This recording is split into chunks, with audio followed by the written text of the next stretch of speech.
So welcome everybody to our first, well not our first, but first branded Broadway Google series. And I'd like to welcome some of the cast members from West Side Story. I guess we can start talking about, since this is an old show that was brought back to Broadway, and how kind of the history of the producers, the writers, the book, and how it kind of came back, what brought it back to Broadway now.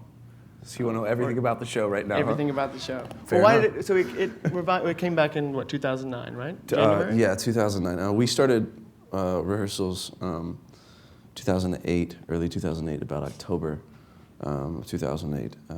Took it to DC for out-of-town tryouts in December of 2008, and came back to New York and opened on Broadway March 19th of 2009.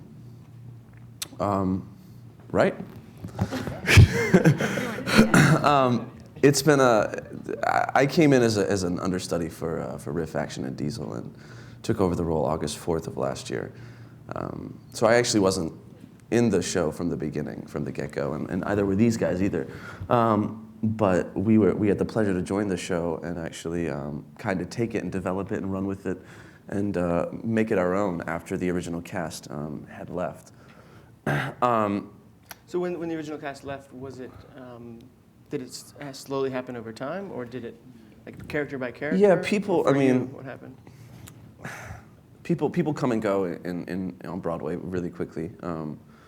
Most principals sign a year contract and do that for a year, and then either stay with the show or move on. And I guess you guys both came in after the year was up, right? For everybody? Almost. I came in August. They opened in March, and I came in August. Hmm. And I came in December, Okay. and I have a handheld mic. I'm sorry, I know. Oh, no worries. I like it. Times is Powerful. tough. Times Times is tough in distributed offices. Yeah, I think when I came in December, there was a big cast changeover. There was about 5 or 6 people: Tony, Chino, Action, myself playing Big Deal, all changing over. So that was kind of like a big shift in the cast, and there was some more. They redid the what did we do? The table reads with Arthur, and like kind of like reworked the show a little bit and gave it a little bit of new energy. So Arthur Laurents is a 93-year-old man who. And he's He's our director. okay. He wrote. About a bathroom break? He wrote. No, actually not. Excuse me. He actually wrote the book of West Side Story.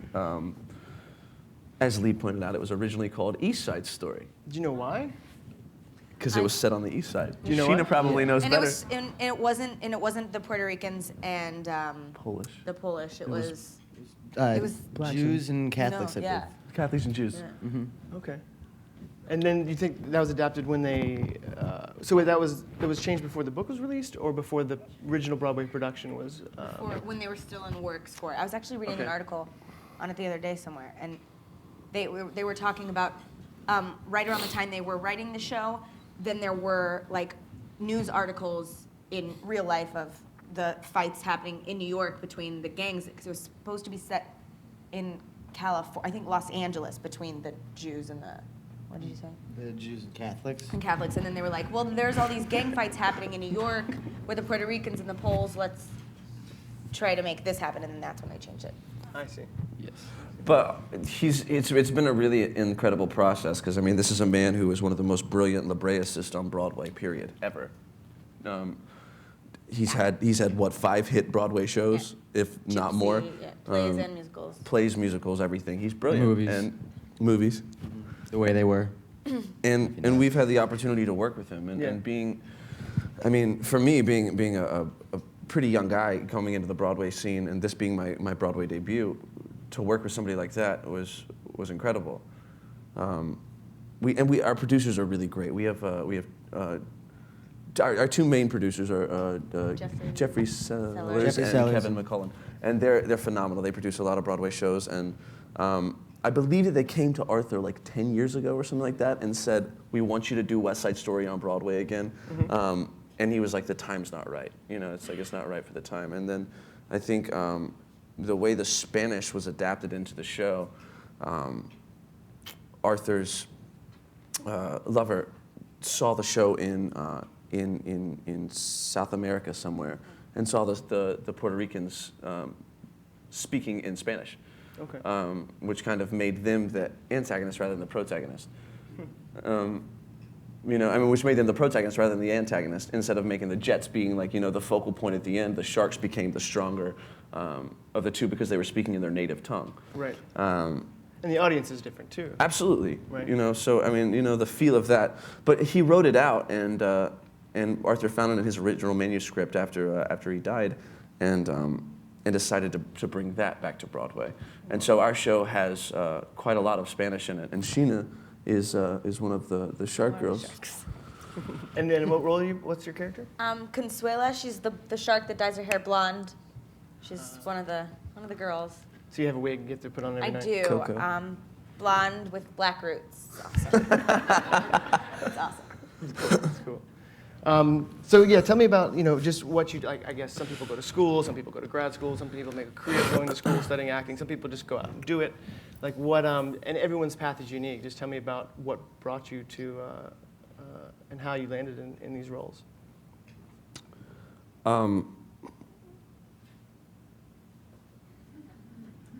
I love your questions because they're just like, tell me everything. Yeah.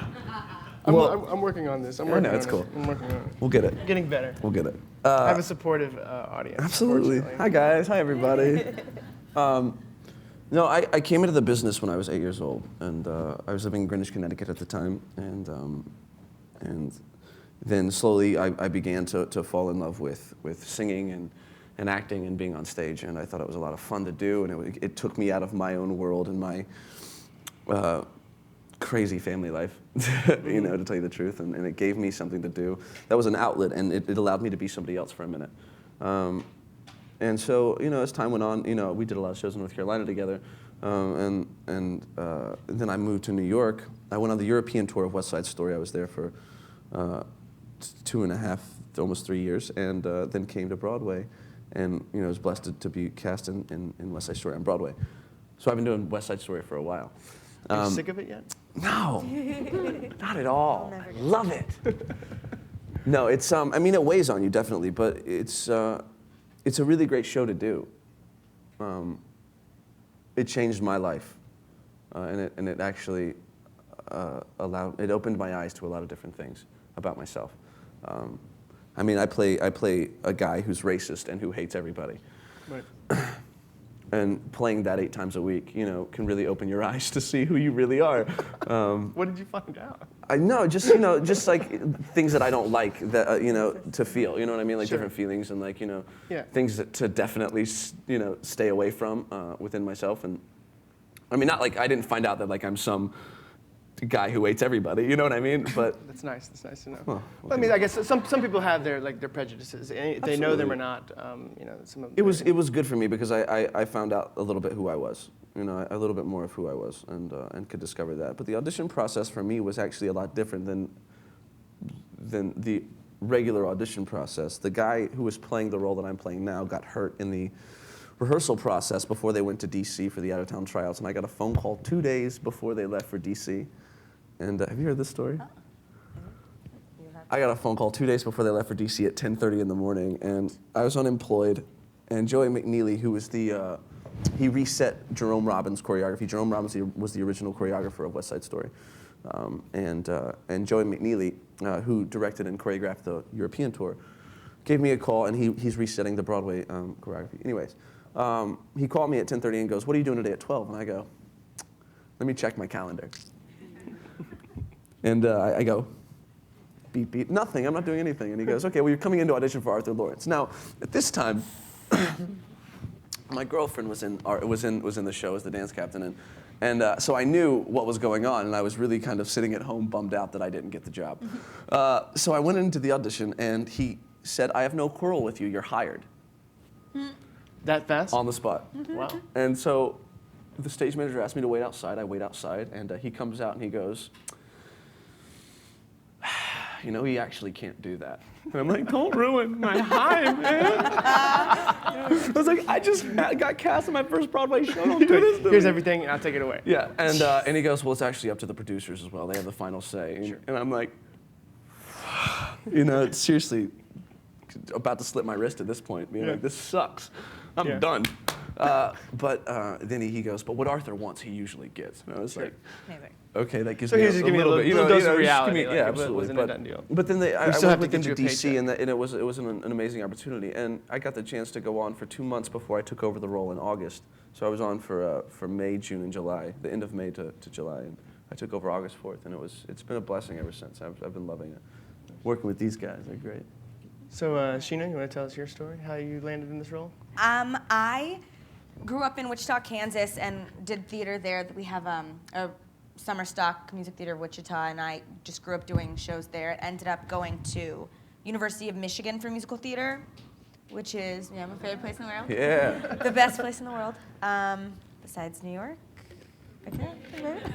And then I graduated in 2008 and then moved here. And actually, when I graduated in May 2008, they started having auditions for West Side Story. And I was like, I have to be in the show, I have to be in the show. I went in 8 different times from May 2008 until I got hired July 31st, 2009. And I was like, I am going to get this if it kills me. Like, I am going to be in the show. Because the last time I went in, it was down to 4 of us, and we were at a studio just across the street from the theater, and we were waiting for Arthur to get there so we could audition for him. And he was actually running rehearsal at the stage and didn't know, or he said they forgot to tell him that they had this audition. So we walk in our audition clothes across the street to the theater while they're rehearsing. They're like in rehearsals on stage. They're like, if you guys could just wait in the audience for a second, we should be with you. Arthur has to finish this rehearsal because he won't be focused on your audition if he's not finishing the rehearsal. So we're like, the real cast is on stage. I'm in the theater. I'm stretching, still trying to focus on what I'm doing. And then 2 hours later, they're like, it's cold in here. Can you guys wait out in the alley behind our theater that actually looks like the scene for America? And so we were like, okay, it's 90 degrees outside. It's like 20 degrees in the theater. I'll wait outside, just practicing. And then finally they're like, all right, Arthur's done, but he's got like 20 minutes. We're going to bring you on stage, and we're just going to dance you and then sing and read and go. And we're like, oh, gosh. So we danced on the Palace stage, the 4 of us. Then one by one, he was like, okay, sing. We all sang, we all read. And as he's sitting like in the 3rd row from the stage, so you can hear him, but I don't think he knows how to whisper anymore. So literally on stage reading the sides, I hear him, what I think was, oh, she didn't get it, loud. And I was like, great, no. still reading, finish. Then they bring me back, and the stage manager gives me another thing to read that has more Spanish, because at the time when I joined, most of the Sharks lines were still in Spanish. And so then I'm leaving, I'm on my way to work, like running out the door, like 2 hours late for work, and one of the casting directors pulls me aside, and he's like, I might be calling you tomorrow. So find out, and I get the call the next day.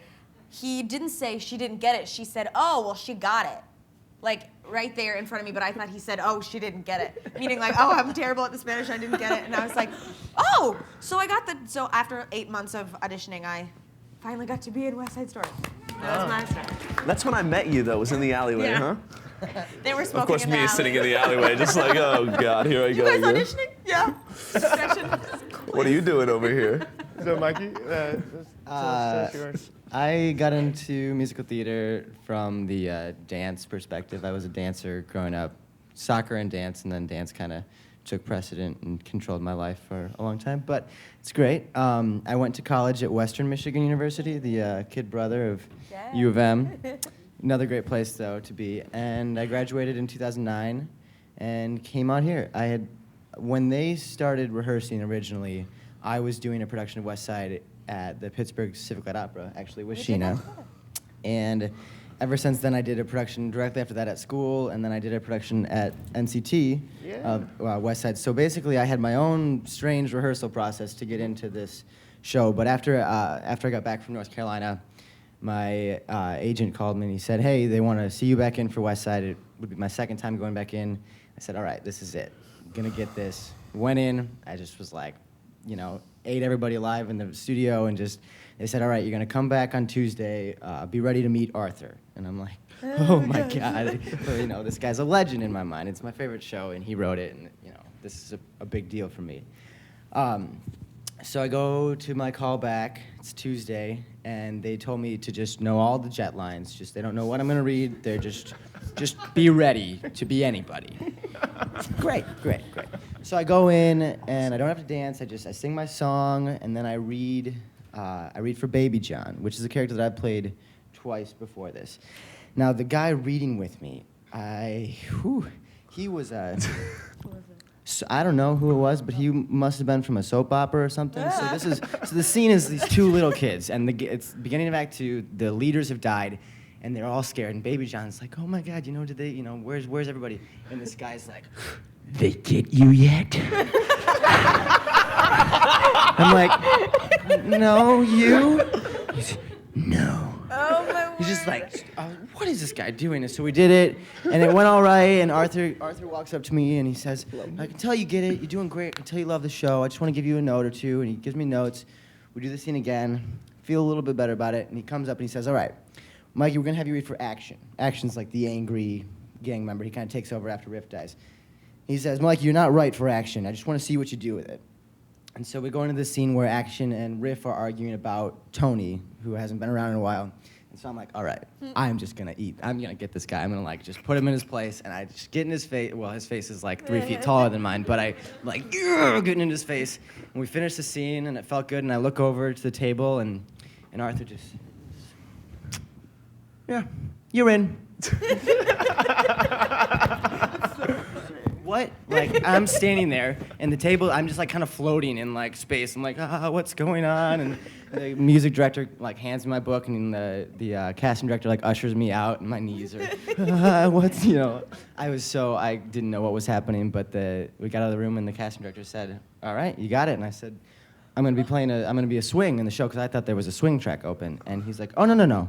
You'll be playing Big Deal, starting in 3 weeks." I was on the ground. I couldn't believe it. And that night, I was at the theater watching the show, and I swung the show for 3 weeks, and then I jumped in. And ever since then, it's been what it's been. And, It's amazing. Yeah. But you gotta understand, people don't cast on the spot like that anymore. No. That's old school. Yeah. That doesn't have, they look at you and they audition you for months and months and months and months and months and months. And then 3 weeks later, you go home and you're down in the dumps because you're like, "I don't have a job." And then they call you and they're like, "Oh yeah, so remember that audition you did for us 3 months ago? We want you to do it." You're like, "Really?" After all this time, you're gonna sit here and finally, it's like hurry up and wait, So it's really interesting to have that instant gratification. It's really nice to be able to have. So once solidity. you hit a major Broadway show and you feel like, "Okay, I've made it, I'm here, I'm gonna have a steady job for a while," and then what happens? What are the things that can happen? I mean, that can there are no take that guarantees away? in this business. I think that's kind of the reason of why I got into it, was because I know it sounds weird, but at the end of the day, I get to do what I love to do, and it's fulfilling to me. I get to go on stage and bare my soul and do my thing and try to help people in some way, shape, or form. But at the end of the day, I can do something else. Sure. You know what I mean? And So it's worth the risk. yeah. I guess time will tell. What do you think? I mean, there's been plenty of people who say, or who have heard say, to be a Broadway performer, those are the luckiest people in the world, because honestly, we do love what we do, and we get to do what we love and get paid for it. And I feel very blessed to be able to do that. And I think the other side of it is that, they can pull the rug at any moment and say, "Well, that was great and all, January but 2. Yeah, January 2.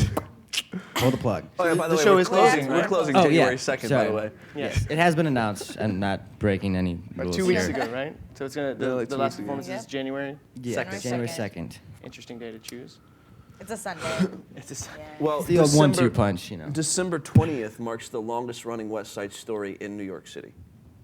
as a show from when it was opened, or just Any this revival? Broadway production Any of West Side Broadway Story. production of West Side Story. Oh wow. We will be the longest. We will be the longest running West Side And Story. then they shut it. And what was? Good, you got it? Okay. Yeah, They just bye. hit their point and they're like, "Nope, bye." So you think those decisions are mainly based because of the business, because of the money? I know Broadway's changed a lot in the past couple of years. A lot of shows have closed. It's up to the producers when it comes down to it. Yeah. What do you?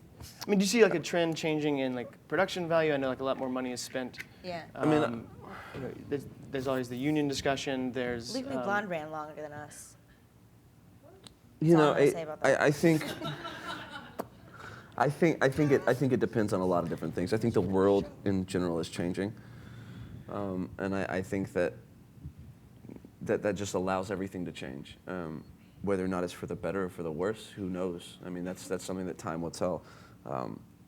When you lose your history and the classics, you know what I mean?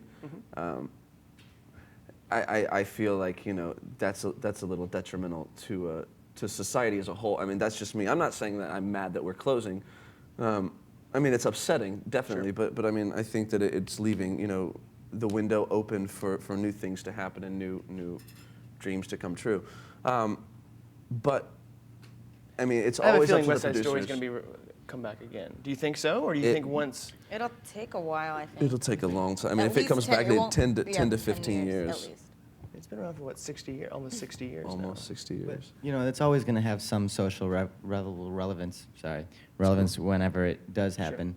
And the tour just started. What, they opened on Thursday. They opened on Wednesday. Wednesday night. Wednesday night, and they immediately announced that they were extending it for 88 weeks. You know, it's a full year and a half run now. So there's definitely desire to see the show, and people are going to be buying tickets, and it's going to be around. That's cool. You want to open up to questions? Does anyone have any questions for these guys? We have some microphones up here. I was hoping. Oh yeah, what's up? The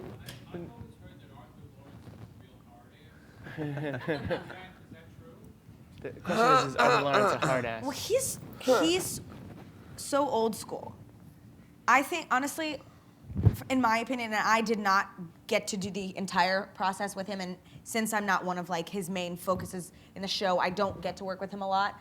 But growing up, how I grew up and the training I got, he is what I have always known. Maybe not in the way he goes about. He is so good with his words, but he has such a way of explaining things to people to get his point across that it might not be the best way to say it or the best time, the best circumstance, but he has been a really hard ass, and I've seen really good things and really bad things, but I've been in the process for quite a long time. I love Arthur Laurents to death. I think he's brilliant. I think the way that he approaches people is on a very personal level. I think that sometimes he can take it to a level. He believes in this show so much and believes in his work so much that if you don't want to be here, get the fuck out. You know what I mean? Don't waste my time. Go. And that's just kind of how he is. It's real cut and dry. You know what I mean? And he feels, I think he feels sometimes personally attacked or personally offended if somebody moves on with their life to do another show or not complete their contract or so on and so forth. I mean, I've seen the stages of going from the love to the hate to the mending to everything. You know what I mean? And it comes in cycles. And I really feel like he's been doing this for so long, and he has so many different productions of it going right now. I mean, a tour and a Broadway show for a almost 94 coming in December-year-old man is a lot to remember. I mean, you can only have so many personal assistants that can remember every single note that you take. But in the end, they're not going to argue with you because you're Arthur Laurents. But I feel that sometimes he gets them confused and gives notes based on another production or what he saw 3 shows ago. So I mean, the brilliance is always going to be there. And yes, he is a hard ass. To answer your question. I mean, it's kind of his legacy in a way, I too, mean, right? Like, yeah. So we can talk about like the cultural implications. I mean, it was adapted from, I guess, right, Romeo and Juliet, and then it was originally adapted again in the 50s, and then again now. Like, what do you think? How do you think it applies to our society today? Who wants to start with that one? I mean, I think that there will always be hate in the world. I think there will always be love. That's how it was in the beginning. That's how it will be in the end. You know what I mean? I feel like the common emotions that people feel stick around and stick with you. Yeah, but it has a lot to do with like who you're hating. No, Doesn't it? I'm not talking about who. I'm not even playing into the racial scenario of the show at all. I'm just talking about period. Okay. Love, hate, common emotion. But when it boils down to it, the relevance of the racism aspect, or the racial innuendos, or whatever you want to call it, I believe that still to this day it's very, very relevant. I mean, we have an African American president now, Obama, rock and roll, blah, blah, blah, it's great, but at the same time, you still got people hating, you know what I mean? And so, I mean, I think the relevance is always going to be there for West Side Story, just because I feel like it is. And there will always be something trying to overcome love. There will always be a force of nature that's always in like direct conflict with just somebody trying to simply be, live, whatever. Sure. I think also, I mean, racism in the country today, I'm not super informed on the subject. I do watch Gangland on the History Channel a fair amount, and I find that sort of thing interesting, especially with the production and taking that in and trying to use it in the production. And I don't think that it's such a cut and dry thing like, oh, we hate Puerto Ricans, oh, we hate whites, oh, we hate blacks. I think that there's a lot less specificity maybe in it, but there's still, like John's saying, there's hate all over the place. You find it everywhere. You find it when you're walking on the street. Somebody is just in a hurry and they bump you, and all of a sudden, you have this response. It's like, and where is that even coming from? So I think that the hate and the love, that balance is important, because although in the show it is cut and dry, it's Americans versus the Puerto Ricans, it's a chance to show any audience, here's a solid, explanation. Here's a solid story about two people hating each other for whatever reason, and what happens because of that hate. And so I think that when you see that, and when you see the consequences, and when you see how some characters change and some characters don't, and you project where will these characters at the end of the story, what's going to happen to them, where are they going to go. I think that opens up people's minds, young people's minds. We have a lot of student groups that come in, and when they see it, I hope that they can have a realization about just what's really important in life. Hate, love, find your place and find something to love rather than find something to hate. I think you can get that out of the show, no matter what. No, I agree, definitely. So I was wondering, did he ever get to do the whole show with the cast? That's, or do you ever get to go on and say, okay, we're having a rehearsal for this guy, or do you just go in and that's the first time you've ever done it? Well, Billy Elliot's different. They rehearse the Billy Elliot kids constantly. They're 4 different Billies, and the rest of the cast. You know what I mean? Like they're rehearsing constantly. We have 2 section days out of the week to rehearse, Thursdays and Fridays. There are other rehearsals that happen for understudies or new members of the cast to go in, and we have what is called a put-in for them, where we all show up like 12 o'clock in the afternoon or 2 hours before the show, and we run through everything that they do, all the scenes and dances that they do, so that they're comfortable, and so nobody runs into you, and they know where they're going, and they can basically kind of get a feel for where everybody else in the cast is. I never got that. I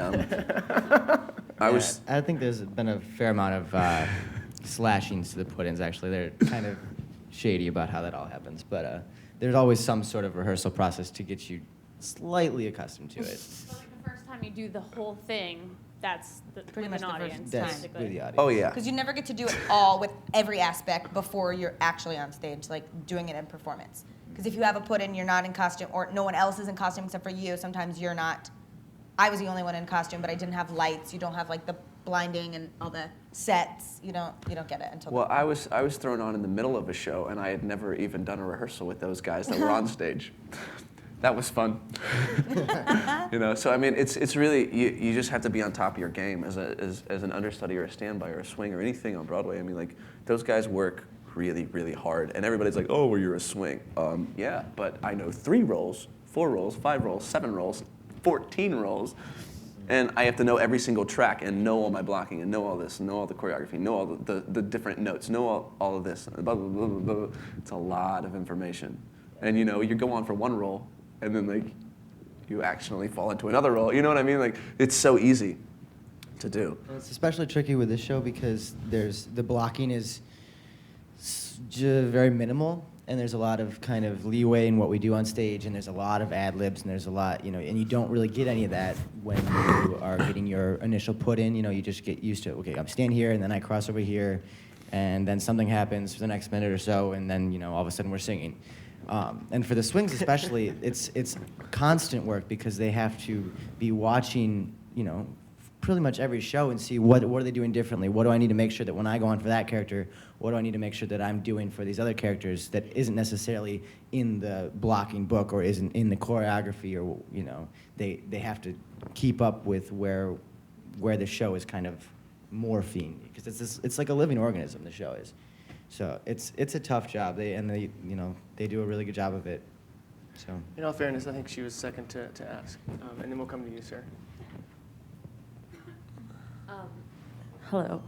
If you were not in West Side Story right now, what character would you want to play on Broadway? That's a good question. Sheena? I would really want to be in How to Succeed in Business Without Really Trying. It's coming in March or April. That's the show I want to be in right now. Or there's I really want to be in Lion King or Memphis. One of these. You could be in it too. Nope. You can only play Timon. Actually, no. Only play Timon. But yeah, those are the ones I'd be in. Want to be in. Mikey? Oh,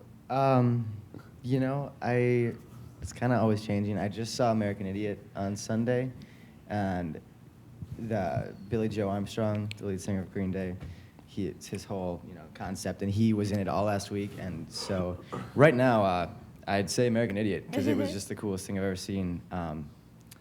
But I don't know, just anything really.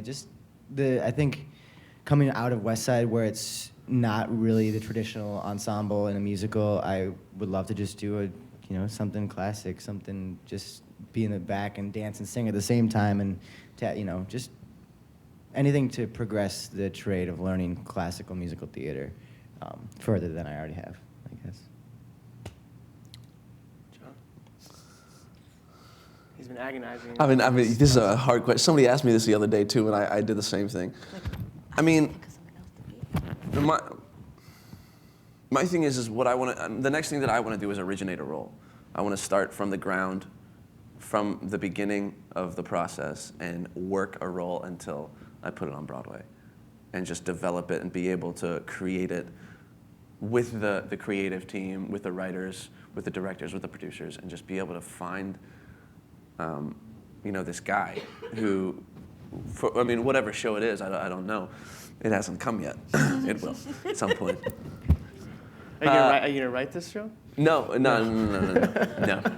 But that's part of the process that happens. They do the workshops and the readings and all this stuff, and I want to be a part of a show that starts at ground zero and works its way up to the top. At least.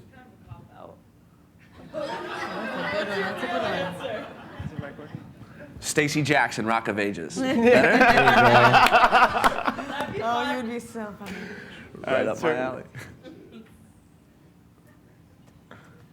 I actually want to be Billy and Billy Elliot, but that's too old. Too old for that. So I was amused by your story. So I think for a lot of engineers, coming to Google is like the Broadway experience. It's what you shoot for. It's and the funny thing is the interviewing process takes forever.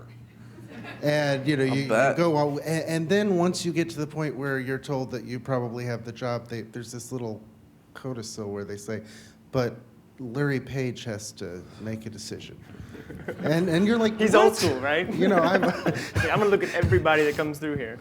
Right, and then you're like, wait, I'm a computer janitor, and the co-founder of the company has to make a decision. So I thought that was really funny. But I do have a question, which is that I saw the show in previews, and then there was a lot more Spanish, and from what I read, I haven't seen it. I've seen it once since, but I haven't seen it several times since. Right. But what I heard is that at several different points they pulled back on the amount of Spanish. And I thought it was just brilliant the first time, although my Spanish is at the me llamo, how do I finish this sentence stage. But even so, I thought it was brilliant. I mean, you knew just from body language what was going on.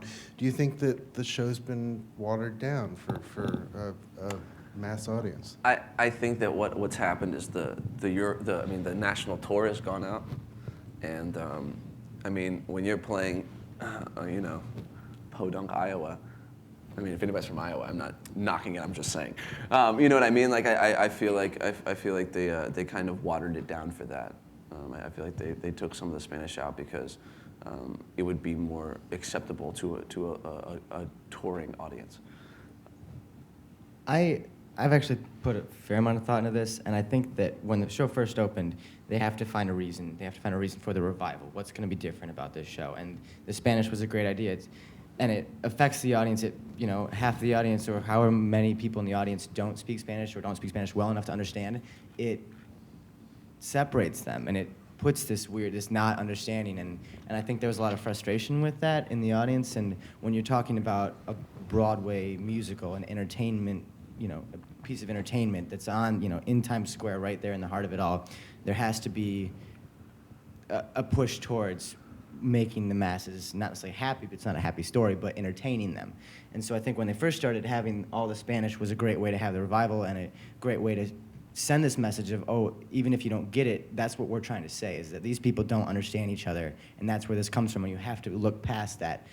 But then once you get past Tony's season and you just start into the run now, and it's just about getting ticket sales and getting people in, I think they had to make some adjustments so that they could keep selling it, because no matter how well people look at why the Spanish is there, they're going to be like, I don't understand, I don't know the lyrics, and I love that song, but I missed the lyrics, and so I think they had to. Well, sure, but musical theater is an opera, but why not super titles? I mean, people go to the Met. We did subtitles in DC, and they were absolutely horrendous. They were horrible. They were. Yeah, well, that sounds like a bad idea. It didn't work. Just because the timing doesn't work? It just didn't work, man. We tried it up top, we tried it down low, we tried it on the sides, we tried it everywhere. It just didn't work. What about the seat in front of you? Well, that's in an opera house in Paris, but you don't do that. You know what I mean? Sure. It would have been perfect if it was on the back of the seat, but then you're looking at the back of the seat rather than on stage. You know what I mean? In opera, it's a lot easier to read what they're singing because they're usually standing still and singing. Yeah, it's more about listening to it and understanding it, not watching it all. And letting it just wash over you. You know what I mean? And kind of just engulf you into the music. And I kind of like what you said about kind of creating a divide in the audience, and you were talking about some of the early processes of creating a divide on stage as well. Right. Like actually, you said they rehearsed the Jets and the Sharks separately, so they wouldn't even bond with each other or feel like they were part of one cast. Jerome Robbins rehearsed the Sharks and the Jets separately for Jerome Robbins' Broadway. And I believe originally. Was it originally? Mm-hmm. But I know the story because I know the Sharks let Jerome Robbins back off the stage and fall 20 feet into the orchestra pit because they hated him that much. I'm not kidding.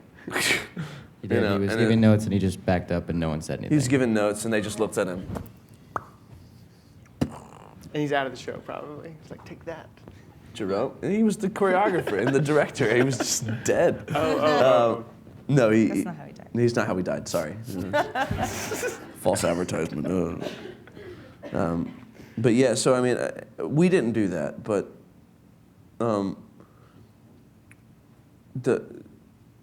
that was just the style that he did to try to really get his message across. Right. But he would talk down to them very badly. I don't know if you guys have heard the stories, but I've heard some stories about him really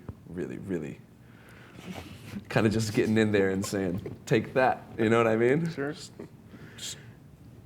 Yeah, if you think Arthur Laurents is a hard ass, Jerome Robbins is a hard ass. He would look at you and just call you names, just to make you think that your family was horrible and that you were the worst thing in the world. And yeah, I can imagine that's tough to take. He would rip it out of you because if he was working with all dancers. You know what I mean? At the time, they were like all just dancers that were doing the show because Jerome Robbins is a choreographer. Like that is his job, and he's choreographed for the ballets, the New York City Ballet, right? So he's doing everything, but he wanted to get that point across. Yeah. Maybe he got Question that from here, Arthur. Who knows? Sure, I have a question. So this is not necessarily West Side Story specific, but can you tell us about an oops moment you've had in your theater history, sort of in your career, that's just something that was either really embarrassing or just funny or just something that didn't go according to plan during a show? Mikey, you want to start? Oh no, I gotta think of one. I had an oops moment 3 weeks ago. Tonight is my first night back in the show. Thanks, guys. Appreciate that. So why were you out of the show? The first time I've ever fallen on stage, Ever? like really fallen on stage. I mean, I've slipped up every now and okay, then, yeah. but like this is the first time I went up and just on was my pretty ass. In the middle. Oh, I was in the middle of the stage as well, in the front, by the way, just to let everybody know. Did you injure yourself? I sprained my ankle. Did you have to get carried off stage, or did you? I did not. I finished the dance. Okay. I finished my variation, which I don't know how much adrenaline I had, but I did it. I was probably screaming through that. Yeah. But then I slid from the curtain all the way to the side of the stage. I mean to the wall at the end of the stage after the number, and yeah, I was not a happy camper. Shina? That was a whoops moment for me. Yeah. Oh no, my foot came out of my shoe. My shoe was too big. They were my backup pair of shoes because my other ones were getting fixed. And I went up for the jump, and my foot slipped out of the shoe, so I couldn't touch the floor at all, and rolled over my ankle and popped it that way, and then sat back on it and popped it again. It was really good. It made me feel good. So, and everybody else is on the other side of the stage because it's an across the floor move. So everybody goes, and I'm sitting there on my knees, just going, "Come back, come back." You know. So it was rough. In our show, the Shark Girls have really big skirts with petticoats underneath, and every single girl has had their heel get caught in their skirts because their heel goes up and there's like layers and layers. It wasn't one of my first weeks, but we were doing the dance right in the front row, like ready to do the big dance break, and my heel gets caught right as I'm pushing to go down. I ended up on my side somehow, and I was like, well, while I'm down here and I can't get up right away because it's still caught in my heel, I'm gonna do a spin. So I tried to spin, but my heel was still caught in my skirt, so I ended up like turtle on my back, just like kind of spinning, and I see the girls coming towards me with the choreography, and I was like, I have to get up right now, and I'm like eye level with the first row, which is the worst feeling, because you're like, get up real fast. So I tried to spin, got up right in time before she crashed into me, and then we did but then the rest of the time you're like, oh, I'm the girl that fell on the ground, I'm looking at you. Awesome. It's awful. That's two for wardrobe. All right. Perfect. Mine was definitely all on my own accord. I will first of all say that. There, in the number Cool that the Jets dance, there's this moment called the POW circles, and there's 3 circles, 3 guys, 4 guys, 3 guys, and we're all moving around really fast doing this little chassé ball change. And sporadically throughout the 3 or 4 sets of 8 that we do this, there's these accents, and everybody has their own POW, you know, pow, pow. You batma and you say POW as loud as you can. It's this like explosion of energy, just like getting it out. And one day, the guy who POW'd before me, in my brain, it sounded weak. And so I was like, I'm going to POW like I have never POW'd before. And now you have to understand, it's like dim lighting, and they kind of like accent you when this happens. It's really quick. But you're at the front of the stage, and everyone else is low, and all of a sudden you just pop up. And I kicked so hard that I just flew right up in the air. That's the worst. Totally horizontal, down at the very edge of the stage. I hit the ground, and Action, the angry guy, right? He's coming up right behind me, and I'm like a locomotive train. I'm like, I hit the ground and bounced back up and just again got back into it. Oh man, so it's like pow, down, up, here, kick, and run like it. Oh man. I swear I thought I got hit by a bus, but you know, you go on and you laugh about it now, so yeah. Funny. Anybody else? Projections? So now that you know that the curtains Ooh, projection. lights are going off, whatever, what's the process of your next show, like getting it? Are you auditioning now, or are you networking? How do you go about going from one to the other with not enough, like, that downtime of being unemployed for so long? It's hard in this business to go from one job to another. I mean, it really is. There are a few people that do it. They're lucky. I'll tell you, I've been at the theater like 3 times this week, and I swear to God, if I hear one more word about another audition, I'm gonna shoot my brains out. And I'll say it right now. I mean- I had 4 this week. So in between doing shows, and now that we know we're closing, our agents are all working to get, us the next job. So we're gonna be auditioning. So it's hard to balance between being so sorry I can't move and still doing the show and auditioning and giving like 100% because this is what now I need this job. Yeah, it's strange too, because you go to audition in the morning and it'll go well, and maybe you get the call back, and you're like all excited, and it's a totally different thing. You're tap dancing and you're smiling, and then all of a sudden you're like, oh wait, no, now I gotta go be a gang member again, and here we go. But yeah, it is kind of interesting to balance it, because a lot of times there'll be callbacks at noon or 1 or whatever, and you've got a show at 2:30, and you're like, I gotta do this really fast, but I gotta calm down because I gotta be cool.